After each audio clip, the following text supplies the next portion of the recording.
अरशद शरीफ की डेथ के ऊपर यार, मैं अरशद शरीफ की डेथ के ऊपर देखो यार, एक चीज़ तो आप लोग first you need to understand one thing very straightforwardly. हम लोग एज एन इनकंसिडरेट नेशन जो है चीज़ों को बहुत फंडामेंटल बेसिस के ऊपर जो है वो आइडियलाइज करते हैं और स्टीरियोटाइप करने के आदी हैं। ये मेरा कहने का मकसद, ये स्टेटमेंट देने का मकसद है वो ये है कि जब भी किसी किस्म का मिसहैप होगा उसको या तो हम पॉलिटिकल रंग देंगे या रिलीजियस रंग देंगे, या हम कोई भी ऐसा ऐसा ऐसा चेहरा निकालने की कोशिश करेंगे जिसके अंदर हमारा जो पर्सनल जो नैरेटिव बिल्डअप हुआ है उसको तस्कीन पहुंचती हो। ट्रू। तो जो अरशद शरीफ का जो मर्डर हुआ है वो सबसे पहले तो he is a journalist, he was a journalist, a very good journalist actually, बहुत क्रेडिबल सोर्सेज के ऊपर काम करते रहे काफ़ी अरसे, बहुत मैच्योर भी थे। बहुत मैच्योर आदमी था, और उसकी फैमिली जो है उसका बैकग्राउंड जो है वो इस मुल्क के लिए उन्होंने काफ़ी अपना खून दिया हुआ। हाँ, काफ़ी सर्व किया उन्होंने भी। तो सबसे पहले तो आपको ये सोचने की ज़रूरत है ना कि अरशद शरीफ का अगर मर्डर हुआ तो वो पाकिस्तान के अंदर क्यों नहीं हुआ, पाकिस्तान से बाहर क्यों हुआ। सबसे पहले इंपॉर्टेंट चीज़ तो मैं ज़ाहिर तौर पे जो समझता हूँ, मैं ये समझता हूँ कि यार अरशद शरीफ के साथ जो सिचुएशन हुई है वो ये हुई है कि आपको अपने मुल्क के अंदर freedom of speech, free speech तो एक बहुत दूर की बात है ना, फ्री स्पीच तो वो लोग करते हैं या वो लोग कंट्रीज़ वो प्रमोट करते हैं जहाँ पे फ्री थिंकर्स मौजूद होते हैं या क्रिटिकल थिंकिंग मौजूद होती है, या एक ऐसा आपके पास लेआउट मौजूद होता है जिसके अंदर आपको सोचने के जो पैरामीटर्स हैं वो आप सूडो इंटेलेक्चुअल से बाहर निकल के सोच रहे होते हैं। तो आप बेसिकली फ्रीडम ऑफ स्पीच की वजह से उसको प्रॉब्लम आया, जो कि अपने मुल्क में अपनी बात का इजहार करने में उसको इश्यूज आ रहे थे। इश्यूज हुए। वो पहले दुबई गया, दुबई से निकलने के बाद जिस वक्त उसका वीज़ा एक्सपायर होने वाला था तो फिर वहाँ से वो निकल के केनिया गया, और वहाँ पे भी उसके पीछे काफ़ी ज़्यादा जो उसके पीछे मुहरक़ात हैं, जो रीजंस हमें नज़र आती हैं। People are talking about Salman Iqbal, people are talking about lot of things, yeah. those two brothers who were like literally with him at the time of the incident. तो इसके बहुत सारी रीजंस हो सकती हैं यार। मैं अगर फर्स्ट टाइम इसको कैटेगराइज करने की अगर मुझे आप कहेंगे तो मैं इसको एज ए मर्डर कैटेगराइज करूंगा। So do you think it's a planned murder? I don't have the facts as of now. Right. अगर मेरे पास फैक्ट्स होंगे तो मेरे लिए इसको कैटेगराइज करना या इसको ब्लेम करना मेरे लिए आसान होगा। और पहले तो बात ये कि मुझे ब्लेम करने की ज़रूरत क्या है। बिल्कुल ठीक है, हमें ना आपकी सोसाइटी के अंदर दो तीन किस्म के मुख्तलिफ लोग मुख्तलिफ तरीके से सोचते हुए चीज़ों को नज़र आते हैं। सबसे पहले तो जो लोग थोड़े से एग्रेसिव होंगे पॉलिटिक्स के पॉइंट ऑफ व्यू से, तो जो भी उनकी पॉलिटिकल पार्टी है उसके अगेंस्ट जो दूसरे ओपोनेंट्स हैं उनके ऊपर वो ब्लेम करेंगे इसको इजीली। ठीक है, वो पीडीएम से है तो वो पीटीआई को करेंगे, पीटीआई वाले तो वो पीडीएम को करेंगे। ठीक है, और दोनों अगर साथ मिलके बैठे हुए होंगे तो वो आपकी एस्टैब्लिशमेंट को ब्लेम करेंगे। बिल्कुल तो ब्लेम गेम करेंगे। कोई भी आपकी जो सेंस ऑफ ओनरशिप है, रिस्पॉन्सिबिलिटी है, उसको लेने के लिए तैयार नहीं होगा। जहाँ तो इनोसेंट बंदा रहे ना। तो सबसे पहले तो उसका जो मर्डर हुआ है उसके अंदर जो पॉलिटिकल रेटरिक्स रखने वाले लोग हैं, they would try to blame it on each other. Right. The second kind of people that we have on board right now is like mostly people who are religious. Right. The religious community would simply just say, okay, this was his time actually. He was, the person on the, wrong spot at the right time, on the wrong time.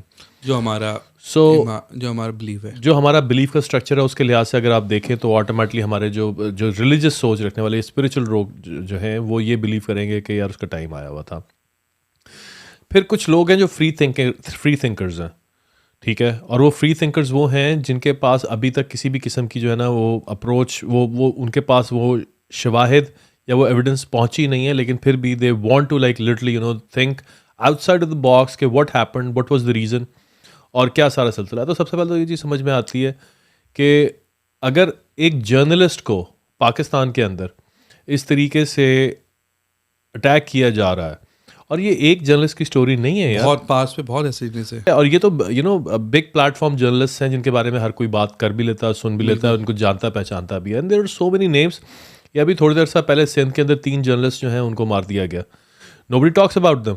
ठीक है, आप बलूचिस्तान के अंदर जो आपके जो journalist जो गायब हो जाते हैं, जो मर जाते हैं, जो बातचीत अपनी करना चाह रहे होते हैं, वो मिसिंग पर्सन्स की कैटेगरी में चले जाते हैं। बहुत से जो अगुवाई बराए तावन भी हुए। ठीक है, और ये तो आपकी स्टेट की जो है ये नैरेटिव भी रहा है कुछ अर्सा पहले तक कि ये स्टेट की पॉलिसी है कि अगर स्टेट के खिलाफ कोई भी बंदा कोई भी किसी किस्म की कोई स्टेटमेंट देता है तो हम लोग स्टेट से जिस वक्त वो बाहर होता है तो हम उसको गायब करवा देते हैं। This is what it is actually. तो ये स्टेट जो है वो अगर इस तरीके से परफॉर्म करती आई है तो question right now over here is कि what is the future of journalism in Pakistan. अगर वही तो कह रहा हूँ, जर्नलिस्ट पर बेचारा बंद क्यों रहा अगर वो कुछ कह नहीं सकता है तो। ताबिश बड़े अफसोस की बात है, हमें ये कहना पड़ता है कि हम लोग basically everything that glitters is not gold actually, but we love to run after gold and this is what it is. Shortcut to fame, shortcut to something that मैं जर्नलिज्म जो है बेसिकली इसके ऊपर काफ़ी ज़्यादा तोहमतें लगाई गई हैं over the period of time. ठीक है, बहुत सारे जर्नलिस्ट को के ऊपर गद्दार भी कहा जाता है, उनको अभी भी कहा जाता है. उनको कैटेगराइज किया जाता है कि वो जो है वो कोई लिफाफा लेता है, कोई लिफाफी है, तो कोई गद्दार है, तो कोई जो है वो रॉ का एजेंट है. तो जर्नलिस्ट जो है वो बेसिकली अगर वो आपका पर्सनल नैरेटिव या आपका दिमाग नहीं बोल पा रहा या आपकी पसंद की बात नहीं कर पा रहा, तो लोग उसको फ़ौरन से पहले स्टीरियोटाइप कर देते हैं. That's true. ठीक है, तो लेकिन फिर भी जो उसकी जो बाय प्रोडक्ट्स के अंदर जो पॉजिटिविटी है वो सबसे पहले ये है कि you'll become you'll be famous actually among your people. If not famous, you'll be earning a lot of money because there is evidence for a lot of journalists getting a lot of money from people who they've been blackmailed over the period of time. जिस वक्त मुशर्रफ साहब का दौर चल रहा था ना, I was young actually back in the days and I always thought के क्योंकि हम लोग पीटीवी से जो है वो इवॉल्व करते हुए एक फ्री मीडिया की तरफ जा रहे थे PTV, और बहुत बड़े मैग्नीट्यूड के ऊपर वो जर्नलिज्म आपको जो है वो फ्लोट करता हुआ नज़र आ रहा था उस प्लेटफॉर्म के ऊपर. तो I used to think and I used to ask myself कि इतने ज़्यादा जो हम लोग जर्नलिस्ट प्रोड्यूस कर रहे हैं, इतना ज़्यादा जो हम पॉलिटिकल रेटरिक्स और पॉलिटिकल नैरेटिव्स के ऊपर बात कर रहे हैं, इतने ज़्यादा चैनल्स जो बन रहे हैं पॉलिटिकल न्यूज़ के ऊपर, so how is it going to perform in the long run actually? Because I always had that thing in my mind कि ये कहीं शुतर बेमहार तो नहीं है कि जिसको कंट्रोल करना हमारे लिए मुश्किल बन जाएगा इन द लॉन्ग रन. बना हुआ है मुश्किल, बननी है, बना हुआ है मुश्किल. आज बेसिकली पता नहीं कितना बना हुआ है कितना नहीं बना हुआ, लेकिन ताबिश आप ये भी तो देखो ना कि उसका आफ्टर मैथ के अंदर. मैं आपको एग्जाम्पल दूँ, अभी कोई भी आप मीडिया उठा लें, जो भी चैनल है, हर बंदा जिसका लवर है वो उसके ऊपर वो अच्छी बातें करेगा. कोई भी मीडिया आप ले लें, फ्रीडम ऑफ नहीं है, आपने वही बोला हमारे फ्रीडम ऑफ स्पीच नहीं है. आप कोई भी मीडिया चैनल उठा लें, मैं यहाँ पे नाम नहीं बोलूँ कौन सा चैनल है, कोई भी उठा लें, जो जिसका लवर उसी के बारे में अच्छी बातें करेगा, जो उसके अगेंस्ट उसके बारे में बात करेगा. जर्नलिस्ट भी एज अ नेशन एक नहीं है ना आपस में, ये भी तो मसला है ना यार. देखो आपको ना बहुत सारे ऐसे जर्नलिस्ट नज़र आते थे पीटीआई के दौरे हुकूमत के अंदर जो कि सिर्फ और सिर्फ पीटीआई के गुन गाते थे. बिल्कुल ठीक है, चंद एक ऐसे थे जो कि सिर्फ और सिर्फ नून लीग की बात कर रहे थे. बिल्कुल. आज के दौर के अंदर, आज जिस वक्त सारे की सारा ये जो शिफ्ट ऑफ पैराडाइम हुआ है, शिफ्ट ऑफ पावर्स हुई हैं, तो ऑटोमेटिकली उनमें से मेजॉरिटी ऑफ द जर्नलिस्ट जो हैं वो सारे के सारे जो करंट गवर्नमेंट है उसकी सपोर्ट में जाते हुए नजर आ रहे हैं. बिल्कुल. ठीक है, मुबशिर लुकमान का एक नाम ले लें आप. बिल्कुल. ठीक है, ये वो नाम था जिसके बारे में सोचा करते थे कि नहीं यार ये शायद की बात है, this guy is actually like literally talking about the change that is suppose to happen. Right. But right now इनसे रिलेटेड और बहुत सारे नाम ऐसे हैं जो कि शायद की बात है अपनी जो है ना अफिलिएशंस चेंज कर चुके हुए. अभी एक न्यूज़ गुजरी, इमरान रियाज साहब को भी जो है धमकी दी गई है उनको. यार अगर आपने वो देखी हो न्यूज़ तो क्या धमकी क्या थी? धमकी कि वो अक्षर शरीफ के फिनल पे गए हुए थे. उनका खुद का बयान है कि कोई साहब आए, उन्होंने फ़ोन पे देखा कि ये तुम्हारा घर है, तुम इस कमरे में होती हो, इस टाइम पे होते हो, ये होते हो. उन्होंने ये चीज़ रखी है कि मुझे इस तरह से धमकी दी जा रही है. मुझे समझ नहीं आ रहा है, अगर आपको धमकी दे रहे हैं, आपको जो भी चीज़ कर रहे हैं, आप FIR कटवाओ, आप पुलिस का सहारा लो, ये लो, आप आगे यूट्यूब पे कहते हो चीज़ें होती हैं. अल्लाह ना करे आपके साथ कोई ऐसा हादसा हो जाए, पर अगर आपको पता है कि भी जान को खतरा है तो आप पंगा क्यों कर रहे हो?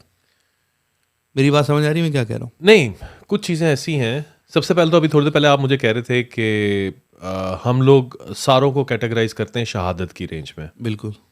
ठीक है, तो मेरा आपसे फर्दर जो है क्वेश्चन टू क्वेश्चन जो है मैं आपसे लेट मी आस्क यू कि कहीं हमारे जर्नलिस्ट शहीद होने के ख्वाहिशमंद तो नहीं है, शहादत का रुतबा तो हासिल नहीं करना चाहते? सर जो नागानी आफत जो अक्षर शरीफ से आगे हुई, तो वो तो मेरे हिसाब से शहादत की एक कैटेगरी में आती है. और जो शाम के राह पे जो मरतब खुद, वो तो शहादत, वो तो शहीद ही है ना.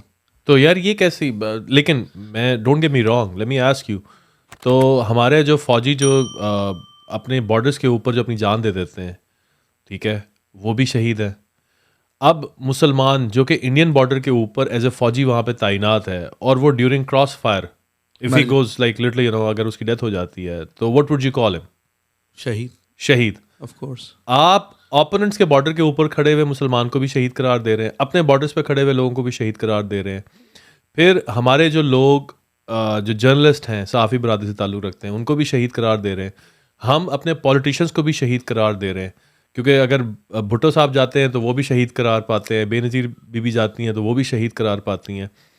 हम लोग अपने मासूम लोग जो कि सड़कों के ऊपर रोजाना मरते हैं सर, चेटियों की तरह मर जाते हैं, हम उनको क्यों नहीं शहीद करार देते? मेरा तो आपसे सवाल ये है कि शहीद सिर्फ और सिर्फ स्पेसिफिक उन लोगों के लिए क्यों है जो कि किसी रुतबे पे पहुंच जाते हैं? सर शहीद वो लोग हैं जो ब्रांड है जो ब्रांड नहीं वो शहीद नहीं है। उनके तो नाम, जो बेचारे जो सिविलियन मरते हैं, कितने लोग उनको जानते हैं? 2-3 या 3 लोग जानते होंगे मोहल्ले के, उनके यार किसी नहीं पता। जो बड़े नाम है उनको उनका नाम आते हैं।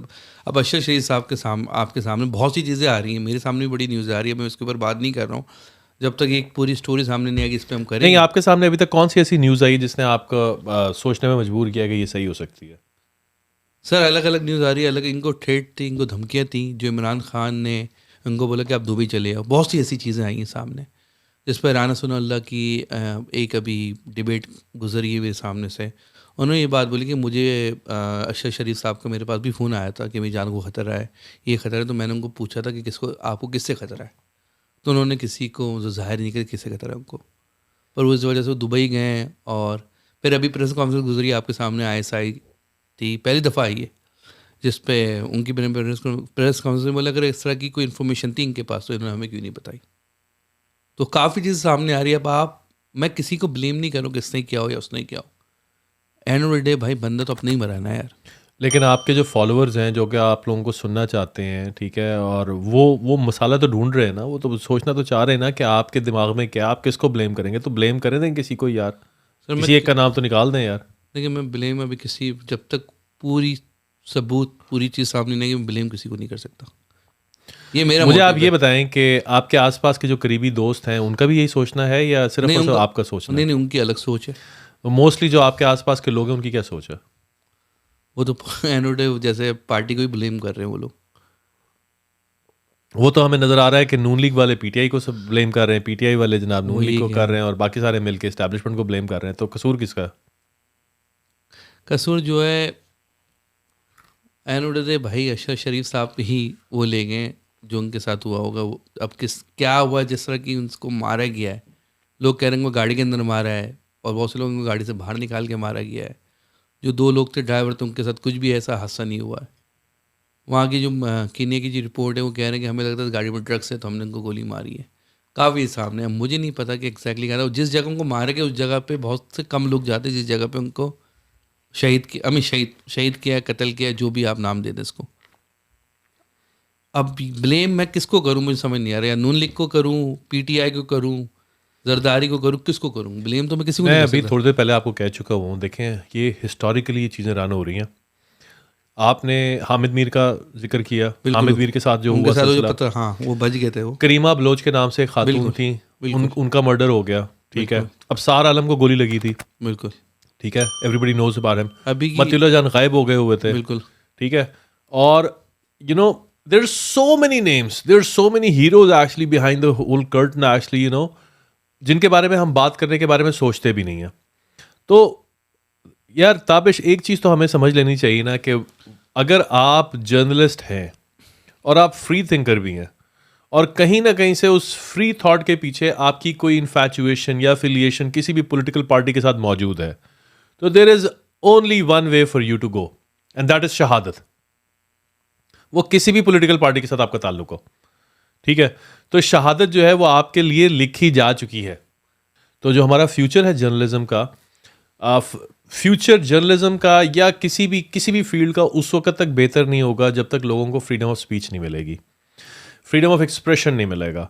जब तक आपके पास फ्रीडम ऑफ स्पीच नहीं होगी, आपको you don't have to be a part of hate speech, right, ठीक है, लेकिन आपके पास एटलीस्ट इतनी आज़ादी होनी चाहिए कि if you want to like literally you know express yourself about any opinion, you know, related to your politics, related to the religion, related to whatever is happening around you, you should be able to like literally express yourself. right. अगर आप ये नहीं कर सकते तो trust me, और आपके ऊपर हेट स्पीच का जो है ना वो ब्रांड जो है वो ठप्पा लग गया हुआ है, तो फिर अल्टीमेटली फिर शहादत आपके फ्यूचर में आपके लिए लिखी जा चुकी हुई है।